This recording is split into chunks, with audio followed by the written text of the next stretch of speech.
Bueno, bienvenidos a los nuevos. Usted es nuevo, ¿no? Sí. ¿De dónde? Brasil. Brasil. Ok. Uno más. ¿Y usted de dónde era? México. Lindo y querido. Ok. Lindo y querido. ¿Hay alguno otro nuevo? No, vos sos más viejo que el hambre. Bueno. Ahí está borrado. Ok, empezar grabando. Ok. Bueno, hoy es el día 3 de Elul, que es un día muy importante. ¿Por qué? Porque el día 3 de Elul yo me casé. No. Sí, en serio. Pero no es por eso que nos encontramos acá. Vamos. Sería bueno que me encuentre con mi esposo y no sé si voy a salir. Es una buena idea, ¿no? Digo. Pero no es por eso. Me pidió al Gran Spangenthal que aunque no enseño los miércoles, que dé una clase sobre el Rav Book. Y bueno, acepté. Entonces, lamentablemente para ustedes, van a tener que soportarme también hoy. Eso es una bendición. Ok. Es una bendición. ¿Por qué no te sentás? Porque ¿ok? Sentate. Pasa en el trono del rap, me da como cosa. Ah, te da vergüenza, ¿no? Y aparte tiene el traje ahí así. Problema. Bueno, ok, vamos a empezar a hablar de Rav Kook. Tenemos poco tiempo, entonces vamos a tratar de hacerlo lo mejor posible. ¿Usted dónde es? México. ¿También vino con él o se escapó solo? Antes de que viniera el ICE de Estados Unidos me fui. Ah, te fuiste. Ok. Bueno. Intentó pasar la frontera, Trump lo agarró, lo mandó para acá. Como sea. Vamos a hablar entonces de Rav Kook. Primero voy a dar una cosa histórica y de cosas de la vida de él. Y después vamos a hablar de cuál es la importancia y cuál es la idea, una de las ideas esenciales de él. Y después, si me hace recordar, unos minutos antes de las 10:30, les voy a mostrar una sorpresa. Única. Wow. ¿Ok? Para ser presente, una sorpresa única. Bueno, no lo iba a traer a Rav Kook porque ya murió hace como 90 años. ¿Ok? No, es otra sorpresa. Bueno, ok, el Rav Kook nació en una ciudad que hoy en día es de Latvia. En su tiempo, hay tres países al lado de Rusia: Lituania, Estonia y Latvia. Él nació en Latvia, pero en la época en que estaba todo bajo dominio ruso y demás, es parte del conglomerado de Rusia y demás. De la Unión Soviética que era... No, de la Rusia, antes no era Unión Soviética, antes de los soviéticos. Como sea, él nació. Hay una equivocación que la mayoría de la gente no lo sabe de cuándo nació. Hay quien dice que nació el día 15 de Elul. Y no nació el día 15 de Elul, 16 de Elul, no, nació el 18 de Elul. Eso lo descubrí yo, ni el bisnieto lo sabía. Lo descubrí de casualidad. No porque viajé ahí a averiguar ahí en la partida de nacimiento, porque no había partida de nacimiento, sino porque en uno de los, cuando él murió, uno de los grandes rabinos que le hace sped, está en el funeral y habla de cosas de él, él dice de que él nació el día 18 de Elul. Y es muy importante ese día, ¿por qué? Porque ese mismo día nacieron dos grandes sabios de la Torá, el Baal Shem Tov y el Baal Atanya. Los dos nacieron el día 18 de Elul. También el Rav Kook nació el 18 de Elul. La gente no sabía. Es muy importante porque de cierta manera el Rav Kook continuó. ¿Ok? Uno. Dos. Él estudió primero con su padre y con sus maestros en donde nació. Era muy demasiado כי היה סגור. לא, בסדר, אנחנו פה התחלנו. תודה. רק כיסאות אם אפשר, לא יזיק. Entonces, él estudió en su lugar con su padre y sus demás hermanos, y ya desde chico se destacó por su alta capacidad primero de sentarse, si tenía una concentración que podía estar horas estudiando, y por su gran capacidad de memoria y de profundidad. A los más o menos 18 años llegó a la yeshiva más importante de Lituania, del mundo judío en esa época, la yeshiva de Volozhin. En la yeshiva de Volozhin él tenía cierta parte de comportamiento que tiene que ver con cumplimiento de la Torá a través de cosas que no son según la halajá, sino son más que la halajá. Por ejemplo, él iba con tefilín todo el día. De la mañana, desde el resto de la mañana, salvo si iba al baño y demás, pero por lo general estaba todo el día, estudiaba con el tefilín encima. Rezaba con el tefilín encima todo el día. Y eso no estaba aceptado en Volozhin. El Rosh Yeshiva, que todo reglas, una de las reglas es que no se pone tefilín todo el día. ¿Ok? Porque es Hasidut, que significa es como que una persona puede llegar a pensar de que él es mejor que algún otro. Entonces, para una cosa de humildad, entonces al Rav Kook sí le dejó que esté con tefilín todo el día. Entonces le preguntaron a los alumnos por qué a este nuevo alumno lo deja. Dice, no, él es un justo, un tzadik. Y sí, pero hay muchos acá tzadikim. No. Él es un piadoso, un hasid.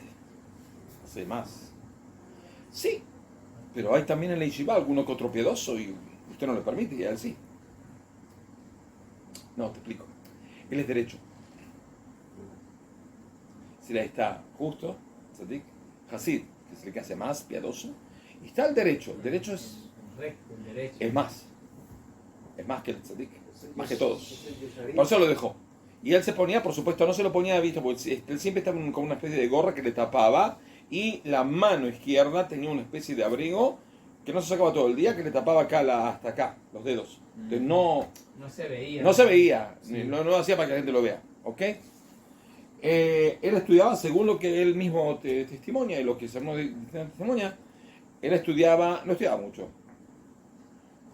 16 horas por día de manera corrida. ¿Ok? Solo 16. Solo 16. Bueno, medio vago. 16 horas por día. ¿Intentaron alguna vez estudiar 16 horas por día? Yo lo intenté, yo lo hacía en su tiempo, antes de los exámenes del rabinato, lo hacía. Si dejaba de todo siempre, trabajé 2-3 horas por día y después estudiaba. Antes de los exámenes dejaba de trabajar y me rompía el alma. No sé si alguna vez llegué a 16 horas. Ay, sí, un día antes del examen, 2 días antes del examen. El último día antes del examen no estudiaba nada. Muy importante. Llegar al examen, tranquilo. Porque sabes. Ya está. ¿Okay? Pero sí, estudiar 16 horas por día de manera corrida durante bastante tiempo, no una semana antes del examen. No, y estar concentrado a las 16 horas, sí, yo creo que es fácil. Sí, más todavía. En esa época empezó el asunto del iluminismo, había mucha gente, también en el yeshivot, que estudiaba cosas escritas de literatura iluminista, no tan religiosa, peligrosa también para gente que no está preparada. Y el Rav Kook tenía una especie de algo, él estudiaba, entonces de vez en cuando se agachaba y leía algo así y lo guardaba. La gente sospechó de que este está... A ver qué tiene, Tiene algo público. Entonces se escondieron y una vez le dijeron que el Rosh Yeshiva lo llama. Porque el Rosh Yeshiva preparaba la clase de Gemara con él. Sí, él estaba con él. Para preparar la clase de Gemara, a ver si es entendible, si hay algunos cuestionamientos, si hay algo que por ahí se le pasó por encima. ¿Ok? Muy importante que haya 18, 20 años, perdón. Tenía 20 años. Okay. Entonces él se imagina, Rosh Yeshiva de Tzvi Volozhin, estaba con él, 20 años, 2 cachetadas. ¿Qué sabía yo a los 20 años? No entiendo. Entonces lo llamaron para que se levante y vaya a Rosh Yeshiva, entonces fijaron qué es lo que tiene abajo. ¿Qué descubrieron? Nada. Un papel, un cartelito así, que dice el nombre de Dios. Yud Hei Vav Hei. Es para concentrarse en la fe en Dios. De vez en cuando con se sentía bueno, ok, ahora puedo seguir estudiando. Ese nivel. Hay cartas que se descubrieron, hay muchas cosas que no fueron impresas en su tiempo en sus libros, porque él no escribió casi libros, muy pocos libros él los escribió del principio al final. Los generales escribía, era una especie de fuente inagotable, un manantial inagotable de escritos. Los escribió en cuadernos. Esos cuadernos especialmente el Rav Tzviuda, que es el hijo, y el Rav Nazir lo usaron para sacar sus libros. Según la petición del rabino, dijo, ustedes saquen un libro acá de esto, de esto. ¿Lo estudias más solo o con gente? Solo. Con todo, y estudiaba con rabinos, tuvo rabinos muy importantes que enseñaban y todo, también en Kabbalah, pero entonces descubrió muchísimos y hay cosas que el hijo no las imprimió porque no quería hacerlo como pasar como una persona que está siempre volando por mundos exteriores y siempre, pero hay cosas que está escritas que uno se queda frío, que él dice, tengo que retornar a Dios, tengo que hacer teshuva. Me sentí como que 2 minutos no estaba pegado a Dios. Yo si en un día llego a estar 2 minutos apegado a Dios, estoy hecho. Ya está. 2 minutos, 120 segundos que yo siente el apego a Dios, ya estoy hecho. Ya me voy a dormir tranquilo de que hice lo que tiene que hacer en este día. Él tiene un problema. Tuvo 2 minutos sin sentirse apegado a Dios y tiene que hacerte teshuva, porque no puede ser, la verdad. Me da vergüenza de mí mismo. Ese es el asunto. Ahora, en sabiduría de la Torah, como supuesta la Torah oral, escrita, pensamiento judío y demás, Kabbalah, Hasidut, todo el que ve los escritos de él en Halajá, en Gemara, en pensamiento judío, en lo que sea, no puede no darse cuenta de la diversidad y la capacidad intelectual de él, de que no hubo un libro que no lo leyó. Que no leyó. No puede ser.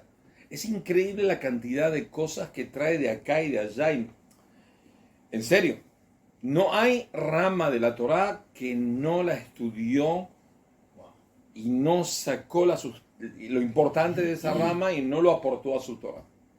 No hay, no hay. En serio, es increíble. Y actual. ¿Eh? Y muy actual. Sí. Muy moderno. Ahora, él, cuando él escribía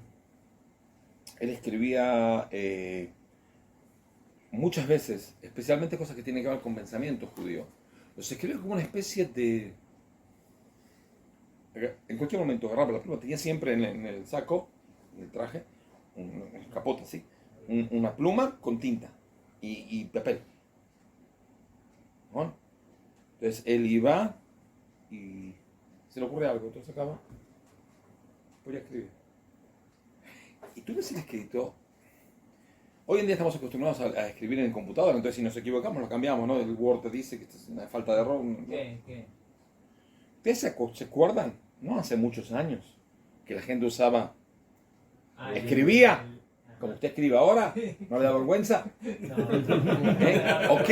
Y esto que usted cuando escribe, no se equivoca nunca, no tacha alguna vez. Muchas En una veces. palabra. Ahora le voy a 7 mostrar, veces. eso es lo que es la sorpresa para el final de la clase, se portan bien y no vuelve loco. Wow. Manuscrito del Rav Kook. Wow. Es totalmente increíble de que una persona pueda escribir tanto, sin errores, tachar, sin sin errores. borrar. Es como que él mismo atestigua de que muchas veces se le escribe como una especie de Azraman Nafshit, una especie de como que me está pasando por mi alma algo y escribe. lo sobre Se el deja llevar, papel. escribe. Es totalmente inconcebible. Es una persona que estaba ocupada todo el día. Un sistema de vida en el cual tiempo para sentarse a estudiar muy poco, cuando ya era rabino y demás. Y con todo eso es totalmente increíble la cantidad de manuscritos que dejó. Para que tengan una idea, él dejó más o menos 500.000 páginas de escritos. 1000. Medio millón de páginas. Wow. Medio millón de páginas escritas. De los cuales se imprimieron más o menos 350.000. Y es totalmente increíble. De que una persona necesita así y hay que escribirlo, ¿eh? Mira que si yo escribo, me llamo David Chalet, me llamo David Chalet, me llamo David Chalet, de acá hasta que me muera, no llego a 500.000 páginas. No trabajo, no estudio, no como, no bebo, no duermo y me siento aquí. Yo me llamo David Chalet, yo me llamo David Chalet, yo me llamo David Chalet, como cuando te daban castigo en la escuela. ¿Ok? Me voy a quedar callado en la clase, me voy a quedar callado en la clase 500.000 veces. Bueno, ok. Si lo hago, no llego hasta que me muera a escribir 700 millones, que medio millón de páginas. Es una locura. Te cansas, ¿En serio? No, no existe la mano. Sobrenatural. No existe la mano que pueda llegar. En serio. Y un libro de 1000 páginas es muy grande y esas son 500. 500.000. ¿Ok? Es una locura, en serio. En serio. Sem se equivocar. Ahora, él llegó, al principio era rabino de Zaimel, una ciudad en Lituania. Después lo mandé, después cuando la ciudad era chica, lo pidieron a la ciudad de Boise, que era una ciudad más grande, que sea rabino. Él se casó con la hija del rabino de Ponievich. Con Rabbi Aderet, Rabbi no, Eliyahu Teomim. Eliyahu Teomim Aderet, que era rabino de Ponievich. Él después fue rabino, como dijimos, de Zaimel. El esposo, el suegro, lo llamaron a ser rabino de Jerusalén.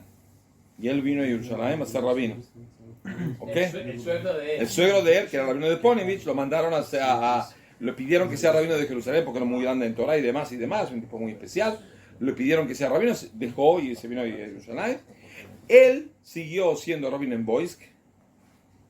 En cierto momento, cuando las colonias agrícolas de la primera oleada de la Vuelta a Israel, la Aliyah Rishonah, empezaron a haber bastantes.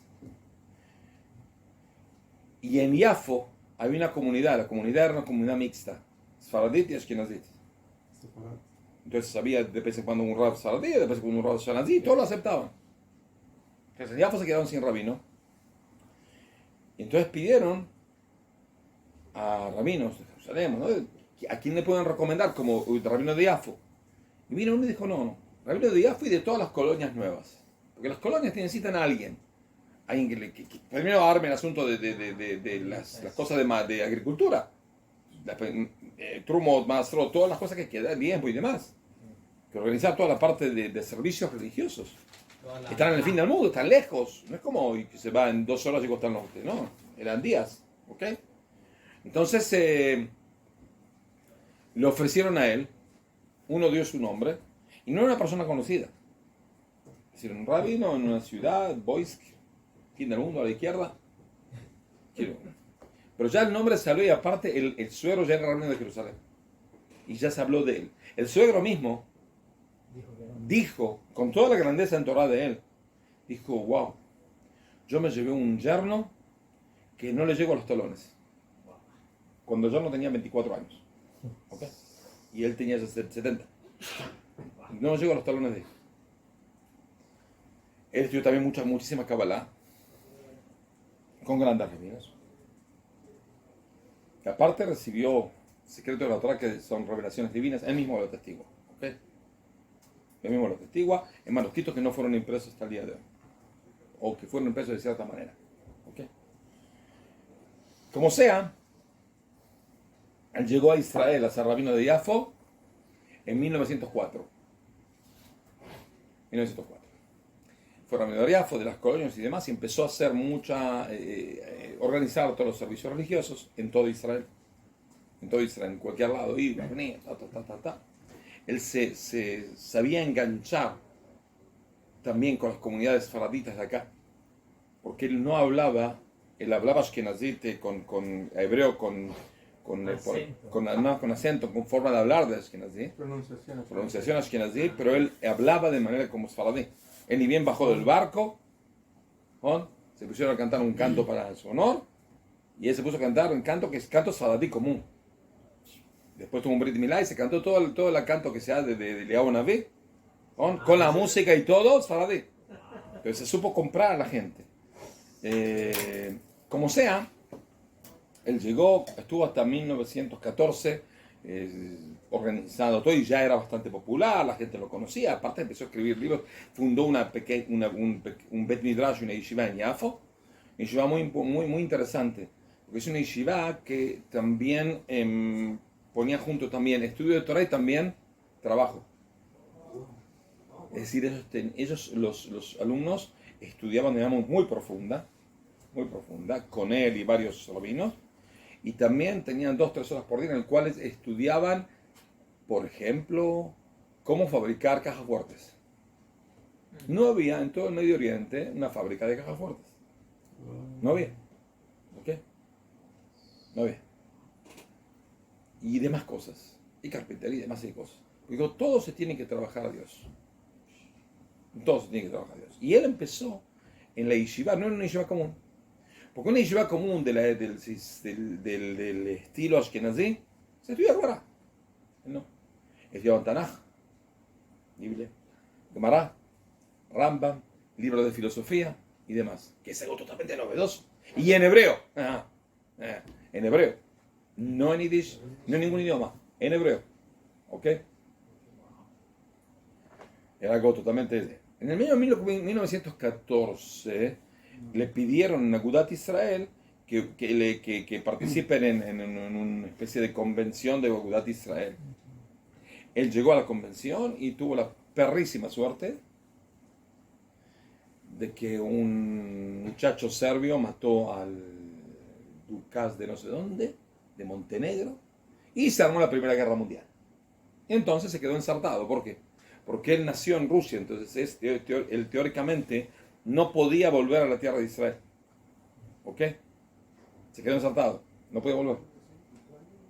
No podía volver. Bueno, no podía volver, se tuvo que quedar al principio en donde estaba, en la convención en Polonia, después se fue a Suiza por 2 años, especialmente un millonario que lo mantenía y estudiaba con su hijo, y después se fue a ser rabino de la comunidad más importante de Londres. Ahora, Londres no es como ahora, 40% musulmanes, un país decadente, una monarquía decadente. Inglaterra era la potencia mundial. ¿Okay? Un tercio del mundo era bajo gobierno inglés. ¿Okay? Era la potencia mundial. Entonces se fue a la comunidad, le pidieron que vaya a la comunidad más importante, más que Haddad. Y ahí tuvo tuvo mucha, no nada más los servicios religiosos, sino también se metió en el asunto de toda la preparación de la declaración de Balfour, que reconoce al Estado judío como heredero de la tierra de Israel y un compromiso de la corona inglesa de ayudar a hacer un Estado. Ayudar a hacer un Estado. ¿Ok? Él estuvo muy ahí metido. ¿Por qué? Porque había mucha gente religiosa de Israel que estaba en contra. Entonces fueron ahí a volver loco a medio mundo, y entonces uno de los, ¿cómo se dice? El ministro de Exteriores de Inglaterra, una pregunta. Hay una pregunta sobre si el judaísmo está a favor de que haya un Estado o en contra. ¿Por qué tengo que escuchar a cualquiera y no puedo escuchar al rabino jefe de Londres, llama el Rav Kook? Vamos a llamarlo. Lo hice a propósito porque sabía que estaba a favor, ¿no? Claro. ¿Okay? Entonces él fue el que apoyó y demás, y actuó en ese asunto.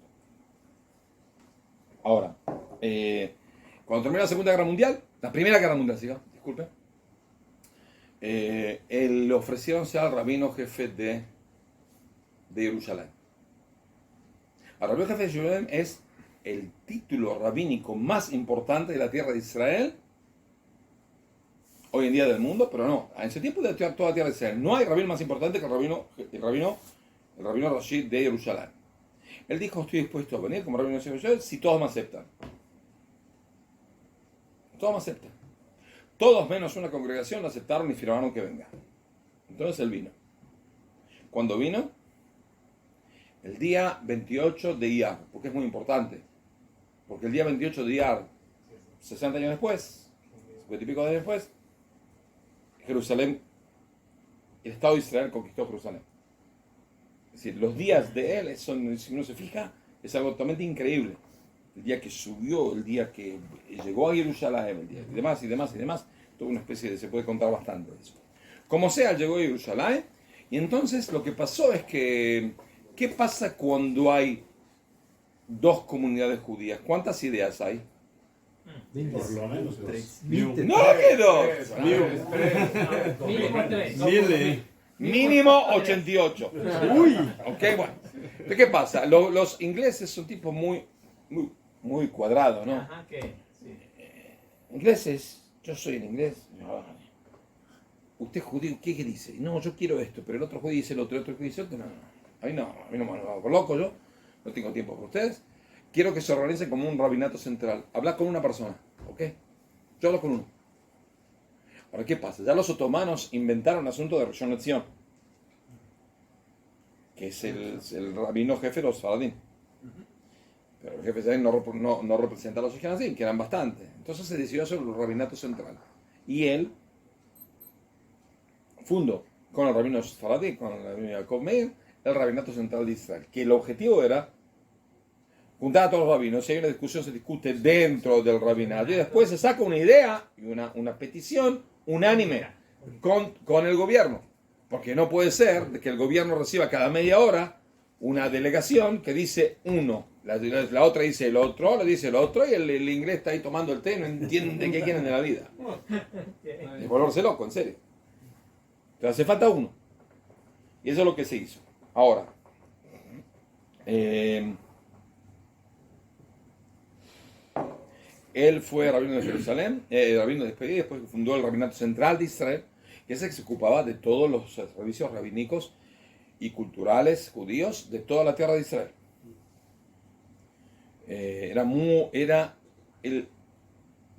Todos los judíos de la tierra de Israel y todas las comunidades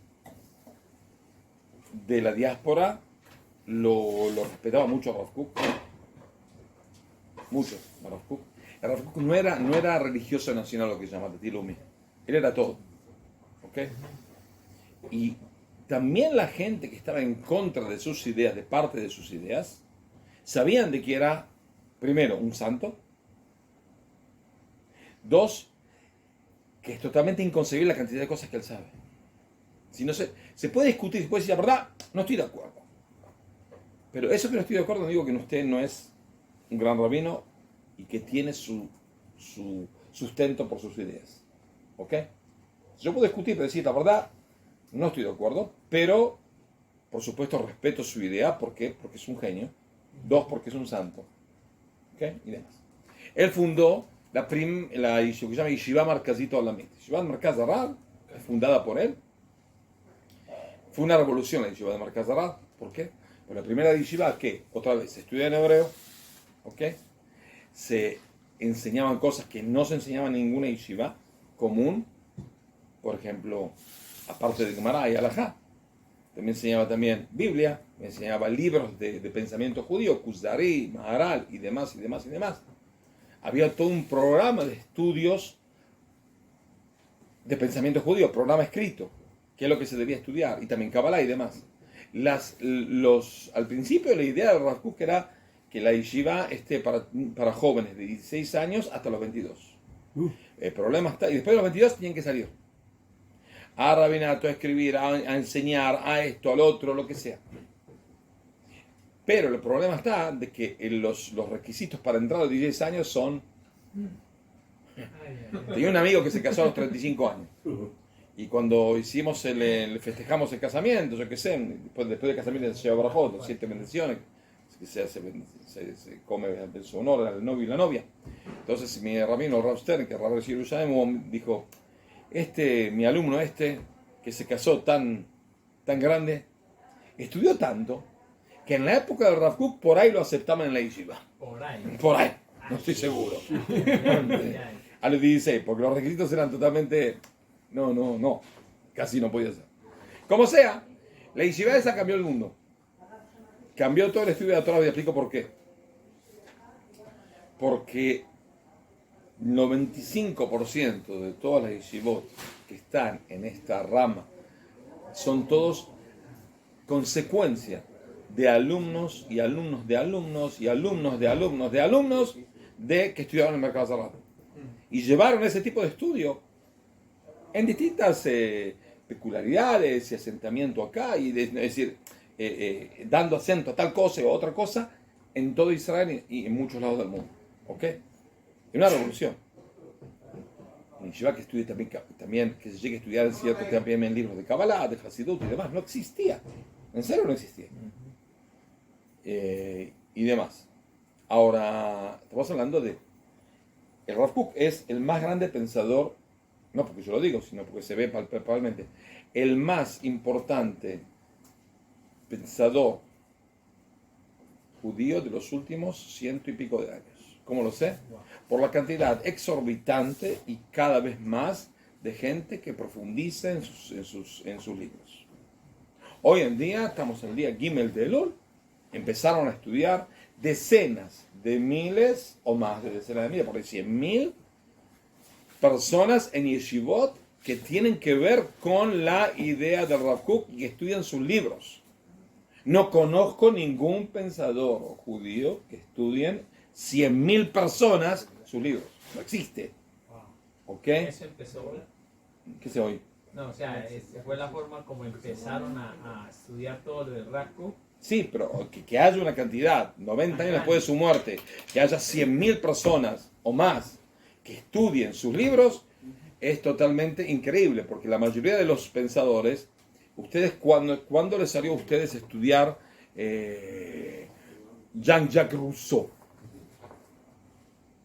Primero, no hay ningún precepto positivo de estudiar nada de ningún francés, por supuesto. ¿Saben mi amor que le debo a los franceses? Pero aparte, en serio, Schopenhauer, Nietzsche, ¿cuánta gente estudia Nietzsche? Si voy todo el mundo, loco, por ahí encuentro 100.000.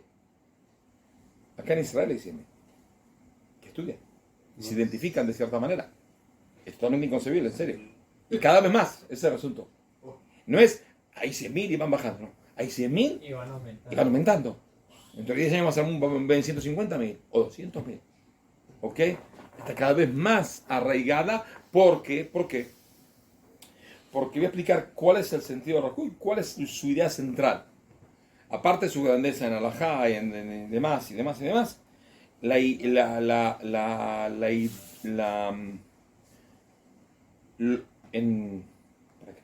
cuando uno llega a una ruta y llega a una especie de T, de izquierda a derecha, ¿qué hace falta que haya?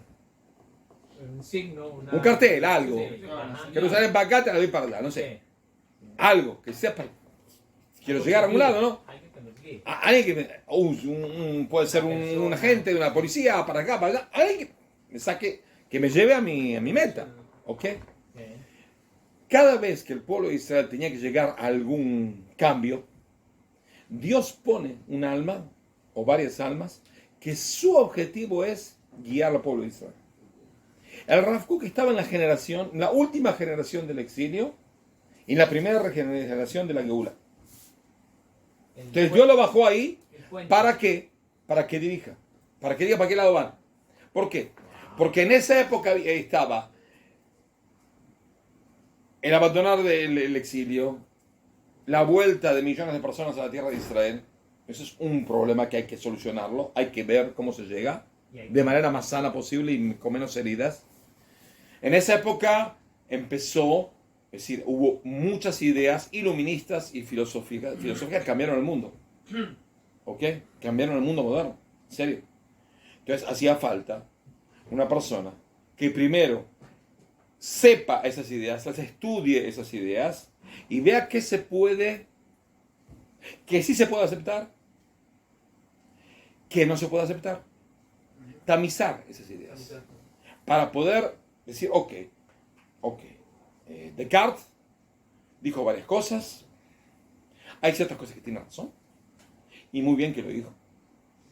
Desde Descartes, aunque sea francés, con todo, se lo lleva, esto sí, esto no. ¿Ok? Supo tamizar. Eso en ideas. Entonces está el asunto de la vuelta a Israel, el asunto de las ideas. Ciencia. Lo que la ciencia adelantó de los últimos 120 y 140 años es totalmente, en toda la humanidad no se adelantó tanto. Entonces hacía falta uno. Y diga, bueno, para acá. ¿Qué es bueno en la ciencia? ¿Qué se puede aceptar? ¿Cómo hacer para enfrentar ciertas ideas de ciencia? Por ejemplo, el darwinismo. Él escribió de que el darwinismo se puede... Él no dijo que el darwinismo tiene razón. Él no fue científico, pero estudió Darwin. Entonces dijo, el darwinismo se puede encontrar una fuente en los libros de Kabbalah, que dice de que el mundo, lo malo va quedando atrás y lo bueno se supera. Siempre el mundo va a estar mejor. Por eso las especies, que venga uno, tal Darwin, y dice que las especies se adaptan y se mejoran, está basado en la Kabbalah. Es decir, Darwin no estudió Kabbalah y llegó a la conclusión. No, Darwin fue a la isla de Galápagos, se encontró una tortuga y dijo, esto debe ser una tortuga. No sé cómo fue. ¿Ok? ¿Ok? Por eso al Rav Kook tampoco se le paran los pelos de la cabeza cuando dice que el hombre sale de un mono. ¿Dijo alguna vez Darwin que el hombre sale de un mono? No. Nunca está escrito en ningún lado. Darwin lo que dijo es que el mono y el hombre tienen un antepasado común. Sí. ¿Ok? Eso es lo que dijo. Y el Rav Kook dijo, ok, te puedo mostrar en el Zohar, que más o menos lo que dice, de que hubo hombres antes de Adam Arishon, que eran hombres imperfectos. Se fue evolucionando. Y lo muestra en el Zohar, ¿ok? Y demás libros. Entonces dice, no hay que pelearse con todos todo el día. No hay que pelearse con todos. Uno tiene que adoptar, no tiene que decidir todo lo que dicen los científicos y dice, bueno, yo ahora me paro y tiro toda la Torah. No, infeliz. Pero tenés que aceptar de que si hay una ciencia y está totalmente basada, primero te verifica bien si está basada, porque Darwin hay muchas cuestiones es decir, como dijo una vez un premio Nobel de química, como es decir de que de sustancias básicas sale una ameba y de esa ameba salimos nosotros, o el mundo como lo ves, es como decir que hay un lugar lleno de chatarras, chatarra tira todo, auto, lo que sea, un edificio, lo que sea, chatarra de basura metálica, y pasa un huracán, y cuando termina el huracán, te sale un Boeing 747 con las azafatas adentro. Sin comida caché, problema. ¿Qué no puede ser? Es decir, esto es casi imposible. ¿Ok? Pero con todo eso, Rav Kook dice, no voy a decir que Darwin tiene razón. Porque no sé, no soy científico. Pero tampoco me molesta que tenga razón. Yo no puedo buscar el lugar. A la gran idea del Rav Kook, y eso es muy, muy importante que hay que saberlo. Trato de 10 minutos que tratar de sintetizar eso, y es bastante difícil. Es asunto así. Según la Kabbalah, Arizal y Rav Moshe Cordovero y demás, pero más explicado en el Arizal, está el asunto de que todo es presencia divina. Antes de la creación de todos los mundos, había únicamente luz divina. Y cuando Dios quiso crear los mundos, que son todas las galaxias y todo lo que se ve, ¿okay? Son 27.400 millones de años luz de punta a punta y de punta a punta, ¿ok? Esa es toda la creación, con todo lo que hay, con miles de millones de estrellas que tienen miles de millones de planetas, que tienen miles de incontables microbios y seres humanos y monitos y no sé, y pelos en la cabeza de los monitos de que están en la... ¿Ok? Todo eso que se ve antes de la luz, y para que ¿cómo se dice? Para que la creación sea factible, por eso Dios hizo que es como que se apartó para que haya un lugar donde la luz penetre de manera concentrada y de ahí se crean los mundos. Como crear un espacio. Sí, crear un espacio. Ahora ese espacio está lleno de luz. Lo que pasa es que no se ve, porque si se ve no puede haber una creación. Es decir, si yo sé que en cada molécula de agua, en cada mini molécula o átomo de este vidrio está la presencia divina, ¿qué posibilidad tengo de no bendecir al agua? Tengo que ser totalmente un hereje. Entonces, pero Dios quiere darme premio por si yo digo una bendición. Entonces, ¿qué hace? Se oculta. Yo pienso que estoy tomando agua. Y estoy tomando agua. No, No veo la presencia divina en cada molécula, pero existe. ¿Ok? Eso es en Kabbalah. Ahora, viene el Rav Kook. Eso es sabido cientos de años, sin ningún problema. El Rav Kook lo que hizo, ¿me está filmando? ¿Cómo es el asunto? Pero ya está filmando acá. ¿Para qué? Ah, para que sea en... Es para la CNN.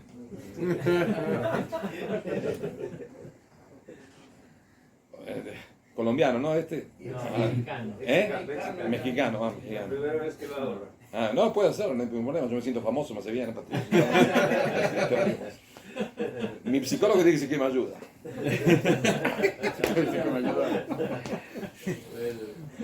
Con su humildad, ¿no? Sí, con siempre soy humilde. Como sea. Entonces el asunto es el siguiente. El Rav Kook lo que hizo fue así. Es sabido eso en Kabbalah. Es una idea central, básica, muy básica de la Kabbalah. Y el hasidismo después y demás. Letatar panimine. No hay ningún lugar que está sin presencia divina. No existe, no puede existir si no desaparece.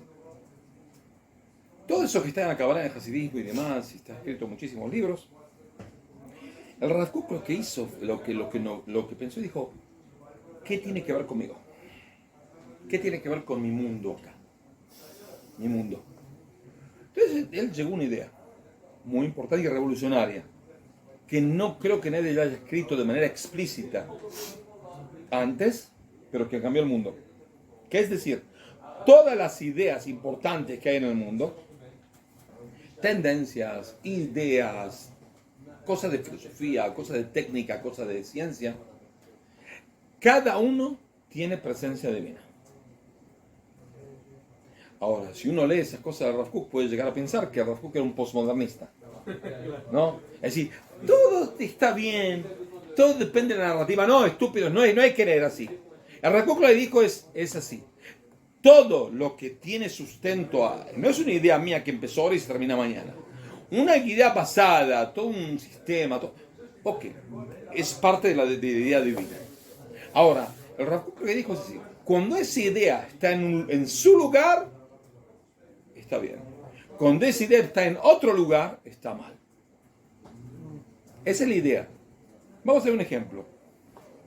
¿Idolatría es malo o bueno? Malo, por supuesto, malo. Dice Rav Kook, sí, es malísimo. Pero buenísimo. ¿Cómo buenísimo? Sí, depende de quién es la persona. ¿Depende Depende- ¿Quién es la persona? de quién ¿Por qué? sea la persona. ¿Quién sea la persona que es idólatra? ¿Quién sea el pueblo? ¿En qué ambiente vive? Si yo soy una persona animista que vive en la mitad del Amazonas, ¿ok? Y estoy el dios de la lluvia, el dios del Amazonas, el dios del cocodrilo, el dios del caimán, el dios de esto, el dios de la serpiente. Soy un animista. ¿Puedo llegar a estar abierto a influencias divinas? No. No, estoy totalmente cerrado. Como éticas, vudú, todas estas porquerías. ¿Ok? Entonces, para esa persona ser un idólatra, una buena estatua. Yo, sí, una estatua. O incluido el cristianismo. Perfecto. Muy bien. Es mejor que la porquería que estaba. ¿Ok? O un tipo totalmente descreído. De cierta manera, no creer en nada, de cierta manera, es peor que ser idólatra. Porque el idólatra por lo menos cree en algo. Está abierto a una especie de influencia divina. ¿Ok? Va a tener que pulirla y va a elevarse a una creencia divina como debe ser. ¿Ok?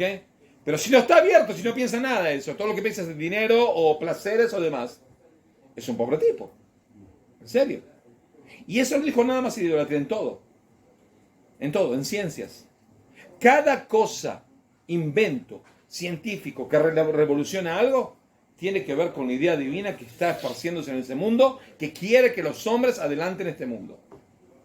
Todo, fuerza atómica. Él se encontró con Einstein.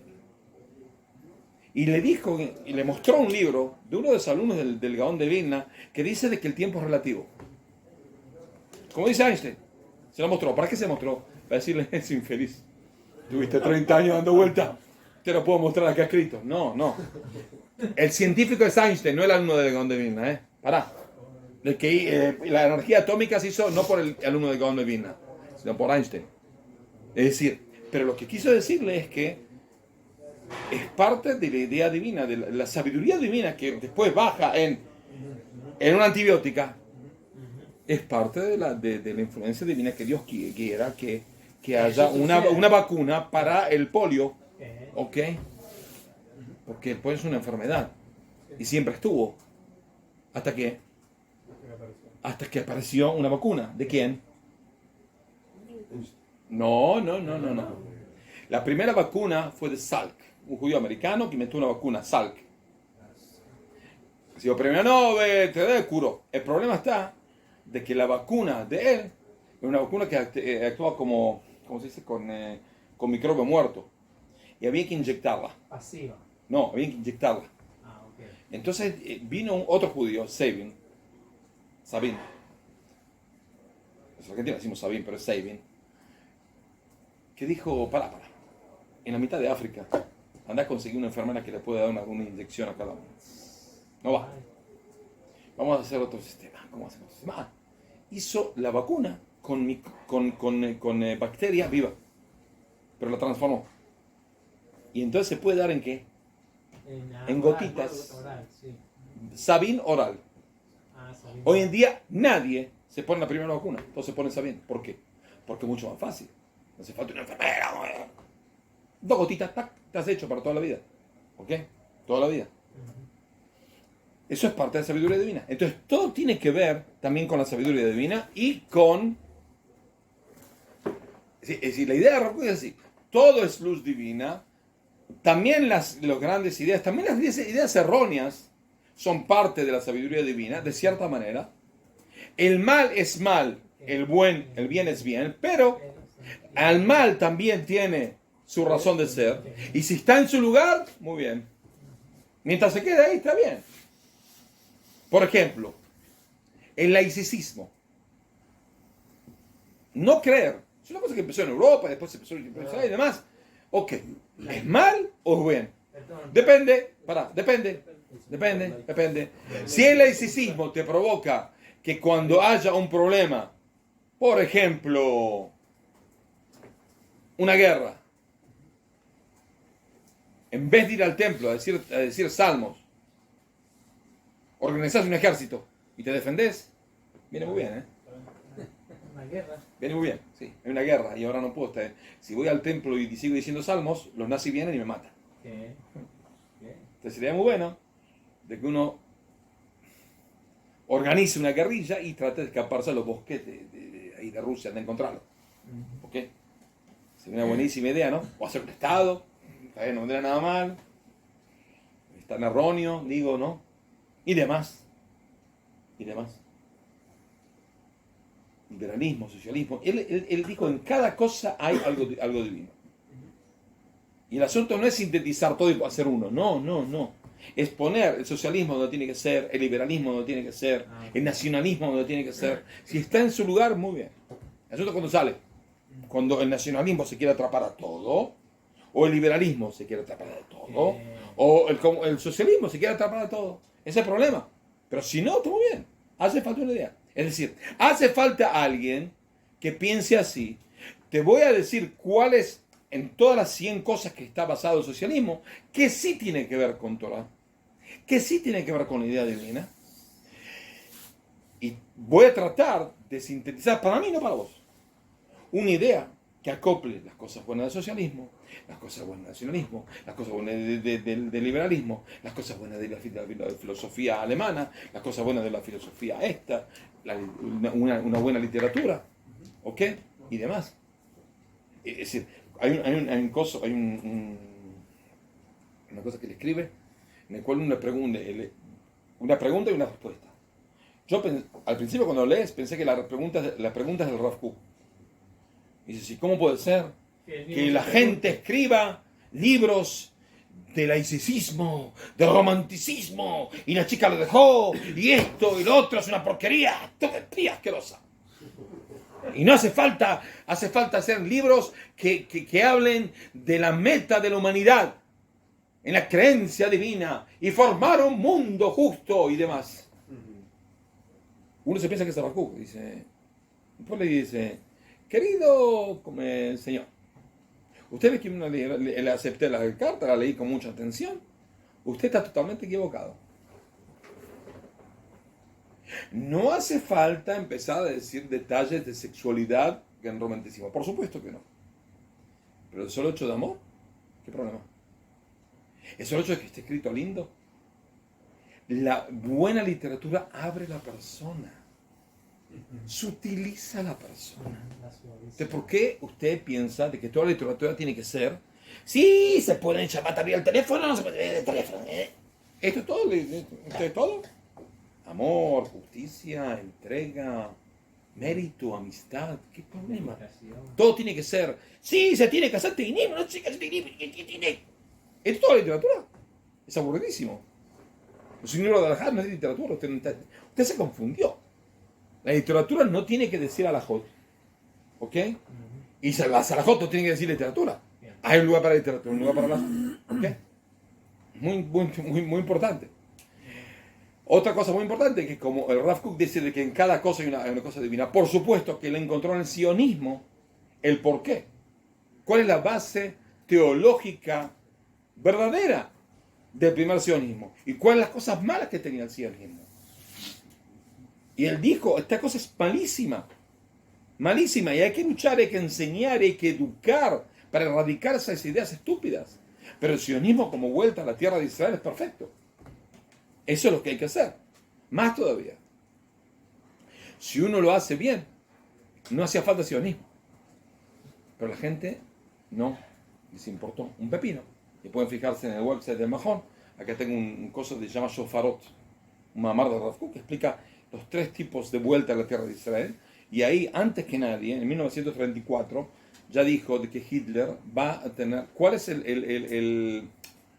cuál es el sentido de Hitler y cuál es el protagonismo de Hitler en la redención? Dice el nombre. Dice el nombre, 1934. Ni Hitler sabía. Él sabía antes que Hitler. Es decir, no es que Hitler leyó el libro de Rav Kook y dijo, interesante. No, tengo programa, no. ¿Ok? Entonces, esa es la gran novedad de Rav Kook, que es buscar en cada cosa lo que tiene que ver con Dios, porque si todo es vida y todo es luz divina, entonces también cosas que perpetúan más de un tiempo tienen que ver con la sabiduría divina y tienen un objetivo. ¿Ok? Hasta cierto punto. Por ahí llega un punto en el cual no hace falta más. Por ejemplo, le escribió sobre, por ejemplo, el cristianismo. También en memoria dice que el cristianismo tuvo un gran proyecto. En serio.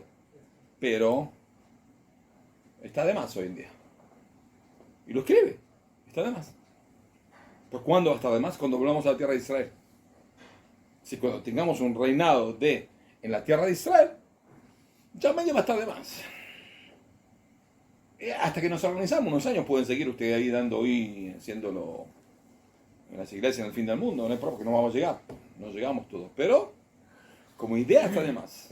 Estuvo bien en su época. Era necesario. Es parte de la influencia divina que Dios mandó para poder que el mundo pueda aceptar el asunto de que hay una vida mejor, una era mesiánica. Pero si la era mesiánica ya está, y bueno, usted está un poco de más, discúlpeme.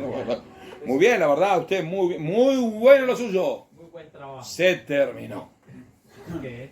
Ok, lo lamento. No, con mucho respeto, Sí. Hay ideas que caducaron y hay academias que todavía siguen con ideas que caducaron. Sí, por eso. Ideas que ¿Ok? Sí, algunos que son comunistas todavía. Es increíble, es de no creer. Es de no creer, en serio. Ideas que ya caducaron. Es de no creer. Bueno, esa es la parte esencial de la vida de Rav Kook. Rav Kook murió en el año 1935. Vamos a terminar. En 1935 murió. Fue la Levaya. ¿Cómo se traduce Levaya? ¿Fallecimiento? No. Cortejo. Cortejo, ¿no? El cortejo de muerte, cuando llevaron la tumba a enterrarlo, más grande hasta el día de hoy de la tierra de Israel. ¿Por qué? Cuando murió Rav Ovadia hubo 600.000 personas. Cuando murió Rav Kook eran 150.000. pero eran 150.000 de cuánta población? 300. Quiere decir que la mitad de la población en su tiempo, que había para que si uno vive en el norte no tiene posibilidad de llegar ¿ok? No hay posibilidad física para llegar, voy en carreta, voy. Únicamente en el Far West, que en Far West hay dos cosas. La carreta siempre llega muy rápido, los caballos nunca se cansan, corren, nunca se cansan nunca. Te intentó correr un caballo, a los 2 kilómetros el caballo te dice, o te bajás o te bajo. Primero. Y después la pistola nunca deja de tirar, ¿sabes? Tira. Pero ves, mata 20 indios. No, pero es 20 malditos y tal con los bandidos, con las cosas, pim, tiene 5. Y da la vuelta, 6. 7 de casualidad. Pero no, tipo está ahí media hora tirando, matando indios con el mismo pistola, es increíble, sin cargar. Es como en la película de Hollywood, siempre el tipo corre, entra al auto y ya funciona. Y va, no, prende las llaves, pone el código, el otro no arranca. No, siempre se siente y anda. ¿Ok? Increíble. Hay cosas increíbles en estas películas. 7 vueltas campanas y llega a Sí, se llega, amigo. Es increíble. Entonces, ¿qué pasa? Fue algo, como decimos, era muy querido. También por gente que por ahí no laica, por gente muy alejada de la Torah, siempre lo veían como una especie de faro de fe, faro de amor. Él sabía criticar a gente que construyó la tierra de Israel de manera laica. Los criticaba muy fuerte, pero ellos sabían de que las críticas venían con amor. Él los amaba y los criticaba. ¿Okay? Es decir, los criticaba pero también los amaba. Sabía que tenían una función. Está mal que sean laicos, está mal que no cumplan Shabbat, muy mal. Él hizo todo lo posible para que sí cumplan Shabbat. Con educación, con todo, pero supo también darle usted tiene su objetivo acá. Es importante que usted, es decir, si usted me dice, bueno, ¿sabes qué? Si hago mal que no cumplo Shabbat y construyo tierra de Israel, me voy a vivir a Rusia. No, quédese acá. Quédese acá porque al final sus hijos y sus nietos y sus bisnietos van a terminar acá judíos. Si usted se va allá, no queda nada. Ahora le dije que le iba a dar una sorpresa. Sí. Nosotros, en el majón que yo dirijo, nosotros sacamos el manuscrito del Rav Kook al Talmud. Él se sentó a escribir todas las halajot de todo el Talmud Babli. ¿Ok? Rambam y Shulchan Aruch con paréntesis en el cual escribe algo de a todo el Talmud Babli. Le llevó años. ¿Ok? Y él lo hacía, atestiguan de que lo hacía en días, en horas sin horas. Tipo, llegaba a 1:30 de la mañana y se ponía a escribir. Y eso lo mataba todos los días a las 4:30. ¿Ok? Es totalmente increíble. Ahora, si ustedes se fijan, nuestro acá está Mabri. Esa es la foto del manuscrito. Una tachadura no hay. Ahora, si yo, vamos a entender, el tipo, hay cosas que lo decía de memoria. Sin fijarse que lo que dice de memoria, no se acordaba de memoria. Hay cosas que se verificaban. Si yo llego a decir de memoria algo, ¿alguna palabra me la equivoco? Sí. Si yo copio también, copio de acá, inténtenlo. Copian, agarra una pluma, uno viró, empieza a escribir. Acá dice que, el shiur tiene que terminar. Es imposible que no me equivoque en alguna palabra, en una letra, en algo. Es increíble. Ustedes pasan acá, no hay una borradura, nada. Es increíble. ¿Ok? Ahora eso es en ¿cómo se dice? En escritura normal. Uno de los más grandes manuscritos que les recomiendo estudiar, si quieren un día por ahí damos una clase, es sobre el prólogo al Shir HaShirim. El prólogo al Shir HaShirim, sabemos cómo lo escribió. Una persona en una plaza le dijo a Rav Kook que ¿usted piensa de que Shir HaShirim es también una canción de amor entre un hombre y una mujer? Sí. ¿Tiene su papel? Sacó la pluma. Acá tenés. Yo vi el manuscrito. Es inconcebible que una persona esté parada en una plaza, se sienta así, empiece a escribir. Esa profundidad, esa calidad de escritura, ese poema, Sí. que es increíble lo que escribía, aparte de cosas muy, muy importantes, básicas de amor entre un hombre y una mujer y demás. No puede ser que una persona lo escriba así, sin una tachadura. No puede ser, que no me lo cuente. Y escribir como sin duda. Sí, no. Y porque un tipo le preguntó. Él, ¿qué es lo que hacía? Él salía de la casa, en el centro, en la calle Rav Kook, está el nombre de él, ¿no? ¿Qué? Él salía de la casa, iba hasta la calle Yafo y pensaba en cosas y después, en un instante, yo subo la subida otra vez para la calle de Nevin para hacer una vuelta a manzana y en la subida ya pensé en algo y me pongo a correr como un loco hasta que llego a casa para poder escribirlo. ¿Ok? ¿Qué? Eso es lo que hacía. Vamos a hacer el último cuento de él. Una vez él estaba en Rehovot. Él iba, una persona le invitaba siempre a Rehovot unas 2 o 3 semanas por año para que descanse. No sé qué hay que descansar en Rehovot. Hoy tengo que ir a Rehovot, aparte de transpirar, no descanso nada. No entiendo cómo es el asunto de Rehovot, ir atrás de una quinta, un lugar lindo, árboles, yo qué sé, bueno. Iba ahí, entonces estaba ahí y de repente lo ven así, puesto así con las manos en El barandal. el barandal. Era como rojo, todas las ojos así, brillantes. Entonces dice, ¿a mí no qué pasa? Wow. Cuando una persona está enamorada, lo único que quiere es decir el nombre de su amor. Julieta. Julieta. No, sí es. Yo amo a Dios, pero no puedo decir el nombre. Tengo que comer algo, tengo que decir una bendición, Shakol Niavet Baró, para poder pronunciar por lo menos, si no el nombre, algo parecido al nombre, ¿no? Tanto amor que tengo. Increíble.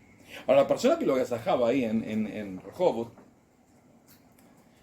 una vez le dijo, Rabino, ¿me puede dar una bendición usted? Dice, sí, cómo no, usted siempre me agasaja, acá, que esto, el otro. Y dice, ¿qué bendición? Que veas la redención final. Ok. Esa persona murió cuando tenía 107 años, una semana después de la guerra de los 6 días. Murió, terminó la guerra de los 6 días. Una semana después murió a los 107. Porque el Rav Kook le dijo, tú vas a ver la redención final, que es la conquista de Jerusalén. ¿No? Es sabido, es el nombre del tipo, un Rehovot. Que la dignidad de él nos acompañe y sigamos yendo por sus caminos. Como dije, no es el más grande, es el que más influenció, el que más influencia tiene hasta el día de hoy. Y todo lo que se ve en esta guerra de la entrega de la gente para salvar la tierra de Israel es tanto se sepa o tanto no se sepa, es por él. Porque nos educó a hacer todo por la tierra de Israel y cumplir con esta misión de traer la redención al pueblo de Israel. Amén, ve amén. Amén. Si lo suben y me lo puedes mandar, te agradezco mucho. ¿Ok? Gracias. Hoy mismo.